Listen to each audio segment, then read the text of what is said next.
2019 ఎన్నికలకు అన్ని పార్టీలు సిద్ధమవుతున్న పరిస్థితి ఉంది. ముఖ్యంగా ఇప్పటికే కొన్ని పార్టీలు అభ్యర్థుల జాబితాను విడుదల చేయడం జరిగింది. మరికొన్ని పార్టీలు త్వరలో అభ్యర్థుల జాబితాను విడుదల చేయబోతుంది. దానికి సంబంధించి కూడా ఎవరైతే అభ్యర్థులు ఖరారయ్యారో నామినేషన్లు సిద్ధమవుతున్న పరిస్థితి ఉంది. ముఖ్యంగా ప్రకాశం జిల్లా పర్చూరు నియోజకవర్గానికి పెద్ద ఎత్తున చర్చ జరుగుతున్న పరిస్థితి ఉంది. ఇక్కడ ఈ నియోజకవర్గంలో ఎమ్మెల్యేగా గెలిచి 100 కోట్ల రూపాయలతో ఈ నియోజకవర్గాన్ని అభివృద్ధి చేశామని చెప్తున్న ఏలూరు సాంబశివరావు మరోసారి టీడీపీ తరఫున బరిలోకి దిగబోతున్నారు. ముఖ్యంగా ఈ నియోజకవర్గంలో తెలుగుదేశం పార్టీ జెండా ఎగురుతుందా, తెలుగుదేశం పార్టీకి సంబంధించిన అభ్యర్థికి ప్రజలు పట్టం కట్టబోతున్నారా లేదనేది ఆయన మాటలో తెలుసుకునే ప్రయత్నం చేద్దాం. సార్, ముఖ్యంగా ఈ నియోజకవర్గంలో తెలుగుదేశం పార్టీ పరిస్థితి ఏ విధంగా ఉంది? తెలుగుదేశం పార్టీ పర్చూరు నియోజకవర్గంలో ఈరోజు ప్రజలందరూ కూడా ఎదురు చూస్తూ ఉన్నారు. మరలా చంద్రబాబు నాయుడు గారిని ముఖ్యమంత్రిని చేసుకోవాలి, ఈ రాష్ట్రాన్ని బ్రహ్మాండంగా ముందుకు తీసుకెళ్లే శక్తి సామర్థ్యాలు చంద్రబాబు నాయుడు గారికి ఉన్నాయని చెప్పి ప్రజలందరూ ఎదురు చూస్తున్నారు. చాలా అద్భుతమైన రీతిలో గ్రాస్ రూట్ లెవెల్ నుంచి, గ్రామ స్థాయి నుంచి, బూత్ లెవెల్ నుంచి కూడా ఒక సమర్థవంతమైన పటిష్టమైన నాయకత్వం తెలుగుదేశం పార్టీకి ఉంది. ఈ 5 సంవత్సరాలుగా సంక్షేమ అభివృద్ధి పథకాలు రాజకీయాలకు అతీతంగా, కులమతాలకు అతీతంగా పేదవాడి దగ్గరికి తీసుకువెళ్ళిన చరిత్ర తెలుగుదేశం పార్టీది. అందుకే ప్రజలందరూ కూడా తెలుగుదేశం పార్టీ పట్ల పాజిటివ్ దృక్పథంతో ఉన్నారు. అలాగే సంస్థాగతంగా పార్టీకి బలమైన నియోజకవర్గం ఇది. కాబట్టి ఇక్కడ పార్టీ పరంగా 100% చాలా రెడీగా ఉంది ఎలక్షన్. సార్, ముఖ్యంగా ప్రతిపక్షంలో ఉన్నప్పుడు కూడా పార్టీ మీరు ఈ నియోజకవర్గంలో పనిచేయడం జరిగింది. అధికార పక్షంలోకి వచ్చిన తర్వాత, అధికారంలో ఉన్న తర్వాత కూడా ఈ నియోజకవర్గంలో మీరు చూడటం జరిగింది. ముఖ్యంగా ప్రతిపక్షంలో ఉన్నప్పుడు మీరు చూసినటువంటి సమస్యలు ఎన్నింటిని పరిష్కరించగలిగారు అధికారంలోకి వచ్చిన తర్వాత? నేను ప్రతిపక్షంలో 2 సంవత్సరాల 4 నెలల పాటు ఈ నియోజకవర్గ ఇన్ఛార్జిగా పనిచేయడం జరిగింది. ఆ సమయంలో పాదయాత్ర రూపంలో 119 గ్రామాలు, 789 కిలోమీటర్లు, 31 రోజుల పాటు పాదయాత్ర చేసినప్పుడు ప్రతి సమస్య, ప్రతి గ్రామంలో ఉన్న చిన్న చిన్న సమస్యల దగ్గర నుంచి పెద్ద సమస్య వరకు మా దృష్టిలోకి ఆ రోజు రావడం జరిగింది. ప్రజలతో మమేకమై ఆ రోజు చేసిన పాదయాత్ర వలన ఒక స్పష్టమైన అవగాహన నియోజకవర్గం మీద ఏర్పడింది. ఈ అధికారంలోకి వచ్చిన 5 సంవత్సరాలు ఆ ప్రతి సమస్యని క్షుణ్ణంగా పరిశీలించి ఆ సమస్యకి పరిష్కారం ప్రభుత్వంలో ఎక్కడెక్కడ అవకాశాలు ఉన్నాయో వాటన్నిటినీ క్రోడీకరించి మ్యాక్సిమం ఇష్యూస్ని ఈ 5 సంవత్సరాల్లో కొంతమేరకి మనం చేయగలిగాం. సార్, ఇప్పటి వరకు ఏదైతే గతంలో మీరు చూసిన సమస్యలు, ఇంకా పెండింగ్లో ఉన్న సమస్యలు నెక్స్ట్ మీరు అధికారంలోకి వస్తే కంపల్సరీగా పూర్తి చేయాలనుకునే ఉన్నాయి సార్ ఈ నియోజకవర్గానికి సంబంధించి? వాస్తవంగా పర్చూరు నియోజకవర్గం పూర్తిగా వ్యవసాయ ఆధారిత నియోజకవర్గం. ఇక్కడ ఎన్ఎస్పి మోడర్నైజేషన్ ద్వారా ఉన్న ఆయకట్టుని స్థిరీకరణ చేయడం జరిగింది. పట్టిసీమ నీళ్ళ ద్వారా కొమ్మరు కాల కింద ఉన్న ఆయకట్టుని స్థిరీకరించడం జరిగింది.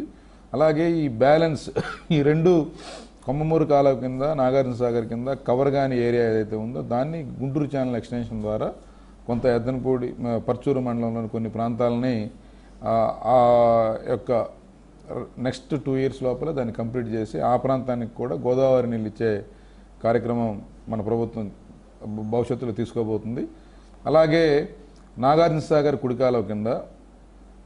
కుడికాలవకి గోదావరి నీళ్లు తీసుకువెళ్లే ఒక మహత్తరమైన ప్రాజెక్టు, ఈ ప్రాంత రూపురేఖలు మారబోయే ప్రాజెక్టుకి ముఖ్యమంత్రి గారు శంకుస్థాపన చేశారు 6 నెలల క్రితం. పనులు సర్వేగంగా జరుగుతూ ఉన్నాయి. రాబోయే 6 నెలల్లో ఆ ప్రాజెక్టు కంప్లీట్ అయ్యి గోదావరి నీళ్లు మా పంట పొలాలకి 4 నుంచి 6 నెలల పాటు వచ్చే అవకాశం ఉంది. ఈ 2 ప్రాజెక్టులు, ఒకటి గుంటూరు ఛానల్ ఎక్స్టెన్షను, 2 నాగార్జున సాగర్ కుడికాలవకి గోదావరి నీళ్ళు ఎత్తిపోసే పథకం, ఈ 2 కంప్లీట్ అయితే టోటల్గా 1,50,000 ఎకరాలకి ఎక్కడా ఇబ్బంది లేకుండా, నీటి సమస్య లేకుండా భవిష్యత్ అంతా కూడా బ్రహ్మాండంగా ఉండే అవకాశం ఉంది. దానికోసం మా ప్రభుత్వం రెండిటికి, ఒకటి దగ్గర పనులు జరుగుతూ ఉన్నాయి, రెండోది మొదలు కావాలి. అవి కూడా అన్ని నెక్స్ట్ 6 to 1 year లోపల కంప్లీట్ అవుతాయి. ఈ ప్రాంతం మొత్తం సస్యశ్యామలం అవుతుంది. దాంతోపాటు ఇంకొక ప్రధానమైన సమస్య త్రాగునీటి సమస్య. ఈ త్రాగునీటి సమస్యకి 189 కోట్ల రూపాయలతో ఇప్పటికే ప్రపోజల్ పెట్టడం జరిగింది. అవన్నీ కూడా అప్రూవల్స్ కూడా వచ్చినాయి. అది కూడా కంప్లీట్ అయితే నెక్స్ట్ 40-50 years వరకు ఈ గ్రామాల్లో ఈ రేషియోలో జనాభా పెరిగినా సరే ఎక్కడ నీటి సమస్య అనేది రాకుండా ఒక సమగ్రమైన చర్యలు తీసుకోవడం కోసం ఆ 189 కోట్ల రూపాయల ప్రాజెక్టు కూడా నెక్స్ట్ 1 year లోపల కంప్లీట్ అవుతుందని చెప్పి ఈ 3 విషయాల్లో ప్రజలకు హామీ ఇస్తా ఉన్నాం. అసలు ముఖ్యంగా ప్రతి నియోజకవర్గానికి కొన్ని 100 కోట్ల రూపాయలను పెట్టి అభివృద్ధి కార్యక్రమాలు చేపట్టామని చెప్పి ఎమ్మెల్యేలు చెప్తున్న పరిస్థితుంది. మీ నియోజకవర్గంలో ఎన్ని 100 కోట్ల రూపాయలు సుమారు అభివృద్ధి కార్యక్రమాలు చేపట్టారు? ముఖ్యంగా ముఖ్యమైనటువంటి ప్రాజెక్ట్స్ ఏంటి? ఇక్కడ ఏంటంటే మొత్తం వ్యవసాయ ఆధారిత నియోజకవర్గం, గ్రామీణ ప్రాంతం. 95 పంచాయతీలు, 130, 140 హ్యాబిటేషన్స్ ఉన్నాయి. వీటన్నిటిలో కూడా మౌలిక సదుపాయాల కొరత చాలా పెద్ద ఎత్తున ఉంది. గతంలో రోడ్లు లేవు, డ్రైనేజ్ ప్రాబ్లం, తర్వాత ఎక్కడికక్కడ గ్రామాల ఇన్ఫ్రాస్ట్రక్చర్ కూడా లేదు. ఇవన్నీ కూడా ఈ 4 ఇయర్స్లో డెవలప్ చేసుకోగలిగాం బ్రహ్మాండంగా. గతంలో 2014 ముందు పర్చూరు నియోజకవర్గంలో కేవలం 100 కిలోమీటర్ల సిమెంట్ రోడ్డు ఉంటే ఇప్పటికే మేము 450 కిలోమీటర్ల సిమెంట్ రోడ్డు కొత్తగా వేయడం జరిగింది. అలాగే ఇంకా 120 కిలోమీటర్ల సిమెంట్ రోడ్డు ఆన్గోయింగ్ ప్రాసెస్లో ఉన్నాయి. దాని ద్వారా అక్కడ ఒక శాచురేషన్కి రాగలిగాం. ఇవి కాకుండా ఇంకా గ్రామాల్లో చిన్న చిన్న మిగిలిపోయిన లింక్ రోడ్లు కానీ, అక్కడక్కడ బ్రిడ్జెస్ కానీ, ఇవన్నీ కూడా అన్ని ప్రపోజల్స్లో ఉన్నాయి. అవన్నీ కూడా నెక్స్ట్ 2-3 ఇయర్స్లో కంప్లీట్ చేయడానికి ప్రణాళికలు సిద్ధం చేశాం. సార్, ముఖ్యంగా ఈ నియోజకవర్గానికి ఒక ప్రత్యేకత ఉందని చెప్పుకోవచ్చు. ఎందుకంటే ఎన్టీఆర్ పెట్టినటువంటి పార్టీలో ఉంటూ ఎన్టీఆర్ అల్లుడి మీద మీరు పోటీకి వెళ్తున్న పరిస్థితి ఉంది. అక్కడ ఎలాంటి పరిస్థితి ఎదుర్కోబోతున్నారు మీరు ఈసారి?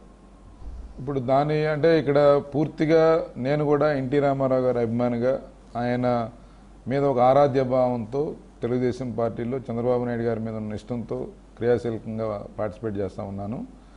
ఎన్టీ రామారావు గారికి నిజమైన వారసులు వారి సిద్ధాంతాలని, వారిని ఆచరించే వ్యక్తులు మాత్రమే. కానీ ఆయన ఇక్కడ పోటీ చేయబోయే వ్యక్తులకి ఎటువంటి దాని మీద క్లెయిమ్ అనేది లేదు ఇక్కడ.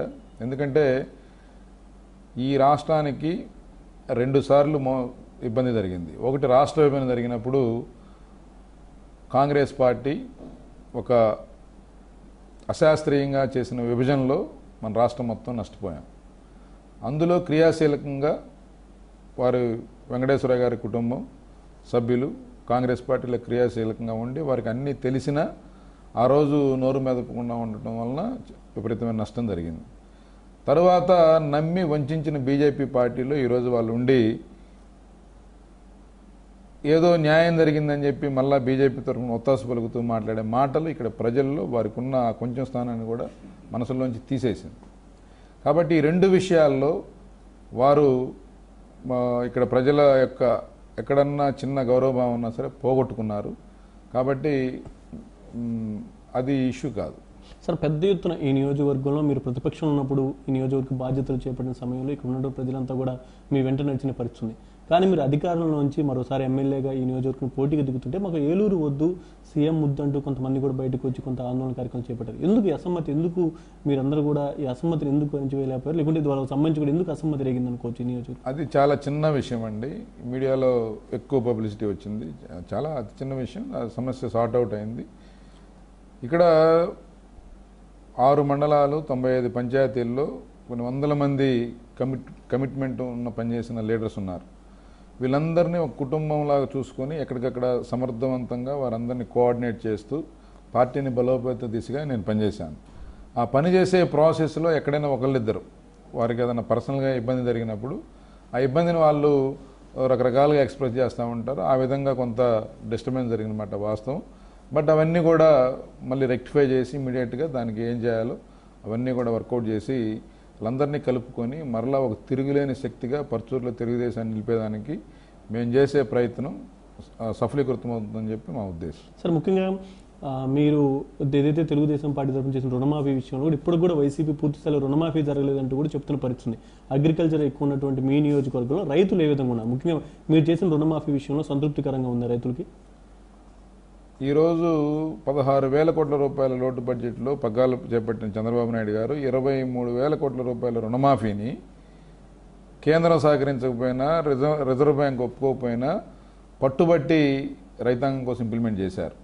ప్రభుత్వం దగ్గర సరైన నిధులు లేవు కాబట్టి దఫాల వారీగా ఇస్తామని ప్రజలను ఒప్పించి దానికి ఆల్రెడీ ఇంట్రెస్ట్ కూడా 10% యాడ్ చేసి ఈరోజు రైతాంగానికి అందిస్తామన్నారు. 1 నుంచి 3 విడతలు ఇప్పటికే పంపిణీ జరిగింది. 4వ విడత 5వ విడత ఈ పంపిణీ కార్యక్రమం ఈ వారంలో కూడా జరగబోతా ఉంది. ఒక రుణమాఫీతోనే రైతాంగ సమస్యలన్నీ తీరినాయని ప్రభుత్వం అనుకోలేదు. అందుకే రైతాంగానికి రుణమాఫీ చేసి నా నియోజకవర్గంలో 275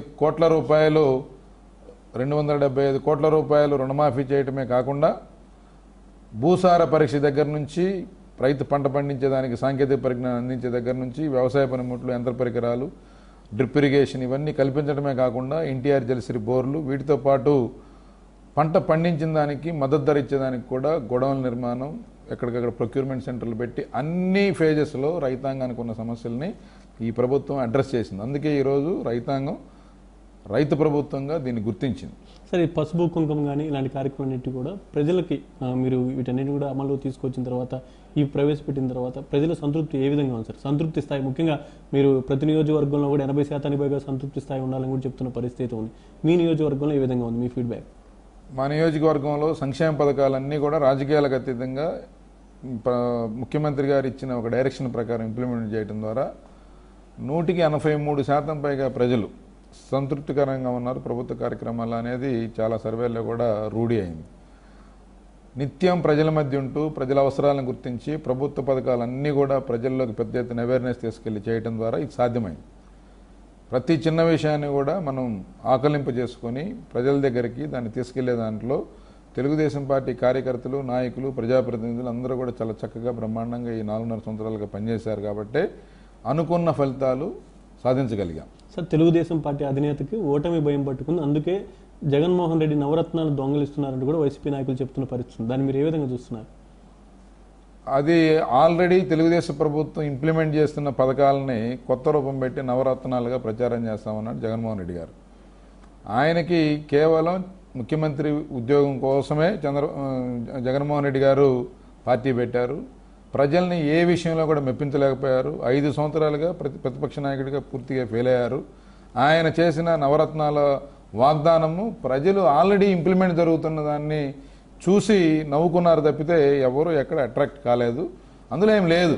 అందులో వాస్తవంగా పెన్షన్ పథకం కానీ, లేకపోతే డ్వాక్రా మహిళలకి పెట్టిన స్కీమ్స్ కానీ, ఇన్సూరెన్స్ కానీ, ఇవన్నీ కూడా అవన్నీ చంద్రబాబు నాయుడు గారి ప్రభుత్వం ఇంప్లిమెంట్ చేస్తున్న పథకాలకి కొనసాగింపుగా ఏదో కొత్త పేర్లు పెట్టి ఆయన ప్రజల్లో తప్పుదోవ పట్టించిన ప్రయత్నం చేశారు. ప్రజలు అమాయకులు గారు, ఆల్రెడీ జరుగుతున్న అభివృద్ధిని, సంక్షేమాన్ని చూస్తూ ఉన్నారు. కాబట్టి ప్రజలు ఆల్రెడీ నిర్ణయం తీసేసుకున్నారండి. చంద్రబాబు నాయుడు గారి యొక్క సమర్థత మీద 40 సంవత్సరాలు ఆయన ఈ రాష్ట్రంలో రాజకీయాల్లో ఉండి దేశంలోనే గొప్ప పేరు తెచ్చుకున్న నేతగా ఆయనకి ఈ సంక్షోభంలో ఈ రాష్ట్రం ఉన్న పరిస్థితుల్లో కేవలం చంద్రబాబు నాయుడు గారు మాత్రమే ఇవన్నీ చేయగలిగారు. భవిష్యత్తులో ఆయన మాత్రమే ఇవన్నీ ముందుకు తీసుకెళ్లాలని నమ్మారు, నిర్ణయం తీసుకున్నారు. ఆ నిర్ణయం ఏప్రిల్ 11వ తారీఖు డెలివరీ చేయబోతా ఉన్నారు. అది కౌంటింగ్ రోజుకి 100% తెలుగుదేశం ప్రభుత్వం మరలా ఏర్పడుతుంది. చంద్రబాబు నాయుడు గారు అత్యధిక సీట్లతో మరలా ముఖ్యమంత్రిగా ప్రమాణ స్వీకారం చేయబోతా ఉన్నారు. సార్, ముఖ్యంగా ఈ నియోజకవర్గంలో మీ జెండా ఎగరవేయడానికి మీకు కలిసి వచ్చే అంశాలు ఏంటి? ప్రతి అంశం అండి. ఈరోజు గతంలో ఇక్కడ 30 సంవత్సరాలు పరిపాలించిన పెద్దలు దగ్గుబాటి వెంకటేశ్వరరావు గారు, అలాగే ఒక ఇంట్లో 2 పదవులు ఆ రోజు ఉన్న ప్రజలు వారికి అప్పచెప్పారు. ఇప్పుడు వారు ఒక ఇంట్లో 3 పార్టీలను పెట్టుకొని రాజకీయం చేస్తూ ఉన్నారు. ఇది ప్రజల్లో చాలా ఒక నెగిటివ్కి వారి మీద రావడానికి ప్రధానమైన కారణం. రెండవది, ప్రజలకి సమాధానంగా, జవాబుదారీతనంగా, పారదర్శకంగా ఉండవలసిన ప్రజాప్రతినిధులు ప్రభుత్వం ప్రజల దగ్గరికి వెళ్ళేటప్పుడు మేము ఏం చేయాలనుకుంటున్నాం మీరని చెప్పవలసిన బాధ్యత ఉంది. మేమేం చేసినా ప్రజలు సహకరిస్తారనుకునే వ్యక్తుల్ని, అలాంటి వ్యవస్థని ఖచ్చితంగా ప్రజలు రాబోయే ఎన్నికల్లో గుణపాఠం చెప్తారు, దూరం పెడతారు, బుద్ధి చెప్తారని చెప్పి మేము అనుకుంటా ఉన్నాం. ఈ 5 సంవత్సరాలుగా ప్రజలతో మమేకమై వారితో ఉండి ప్రతి విషయంలో ప్రభుత్వ పరంగా చేయవలసిన అన్ని కార్యక్రమాలని వారి దగ్గరికి తీసుకువెళ్ళాం. అభివృద్ధి 40 సంవత్సరాల్లో జరిగిన అభివృద్ధిని 4 సంవత్సరాల్లో చేసి చూపెట్టిన ఘనత ముఖ్యమంత్రి గారి చొలవతో, వారి యొక్క ఆశీస్సులు, నారా లోకేష్ బాబు గారి అండదండలతో మనకు సాధ్యపడింది. సరే, గత ఎన్నికల సమయంలో కాంగ్రెస్కి పెద్ద ఎత్తున ప్రజలు వ్యతిరేకించి వాళ్ళని పెద్ద ఎత్తున ఓట్లు వేసిన పరిస్థితి లేదు. ఈ నియోజకవర్గంలో వాళ్ళు కూడా ఈసారి కూడా 175 నియోజకవర్గాలు కూడా ఒక పోటీకి దిక్కుతున్న పరిస్థితి. మరోపక్క ఈసారి గతంలో మీతో కలిసి పనిచేసినటువంటి జనసేన అధినేత కూడా ఈసారి నేరుగా బరిలో దిగుతున్న పరిస్థితి ఉంది. దానికి సంబంధించి ఈ 2 పార్టీలు విడివిడిగా ఇక ప్రజల్లోకి వస్తున్న నేపథ్యంలో మీ పార్టీ ఈ నియోజకవర్గంలో మీ గెలుపు విషయంలో అవి ఎలాంటి ప్రభావితం చేయబోతుందని చెప్పుకోవచ్చు? ఆ 2 పార్టీలు అంత పెద్ద ప్రభావం లేదు. ఎందుకంటే కాంగ్రెస్ పార్టీ కంప్లీట్గా YSR Congress party switch over అయింది. జనసేన ఇప్పుడున్న పరిస్థితుల్లో ఇంకా పుంజుకోవాల్సిన అవకాశాలు తక్కువగా ఉన్నాయి. ఇక్కడ 2 పార్టీల మధ్య పోటీ ఉంటుంది, వైఎస్ఆర్ కాంగ్రెస్ పార్టీ, తెలుగుదేశం. రెండిట్లో కూడా వైఎస్ఆర్ కాంగ్రెస్ పార్టీకి సంస్థాగతంగా ఎటువంటి బలం లేదు. ఇప్పటికే 3 వ్యక్తుల్ని వారు ఇన్ఛార్జీలుగా మార్చుకున్నారు. ఇప్పుడు 4వ వ్యక్తి అభ్యర్థిగా రాబోతా ఉన్నాడు. కాబట్టి దాదాపు ఈ 4.5 సంవత్సరాల్లో 30-40 పైగా గ్రామాల్లో ఆ గ్రామంలో ఒక జెన్యూన్ లీడర్షిప్ వైఎస్ఆర్ కాంగ్రెస్ పార్టీలో ఉండే వాళ్ళందరూ కూడా మనతో కలిసి ప్రయాణం చేశారు, తెలుగుదేశం పార్టీలోకి రావడం జరిగింది. కాబట్టి ఎక్కడా కూడా పూర్తి స్థాయిలో ఆధిక్యతతో ముందుకెళ్తున్నాం పర్చూరు నియోజకవర్గం. సార్, ఓవరాల్గా ఈసారి ఈ నియోజకవర్గం నుంచి మీ పార్టీ జెండా ఎగరవేస్తున్నారంటారు? ఖచ్చితంగా ప్రజలే, పర్చూరు నియోజకవర్గ ప్రజలే తెలుగుదేశం పార్టీ జెండాని పర్చూరు గడ్డపై ఎగరవేస్తారు. ఇది మొత్తంగా చూసుకుంటే ఏదైతే సీఎం చంద్రబాబు నాయుడు చేసినటువంటి పెద్ద ఎత్తున అభివృద్ధి సంక్షేమ కార్యక్రమాలే శ్రీరామ రక్షగా మారి మరొకసారి ఇక్కడ ఈ నియోజకవర్గంలోనే కాదు రాష్ట్రంలో పెద్ద ఎత్తున తెలుగుదేశం పార్టీ అధికారులకు వచ్చేందుకు కూడా ఉపయోగపడుతున్నట్టు కూడా ఏలూరు సాంబశివరావు చెప్తున్న పరిస్థితి ఉంది. కెమెరా పర్సన్ సిద్ధార్థతో నరేంద్ర, ప్రైమ్ న్యూస్, పర్చూరు.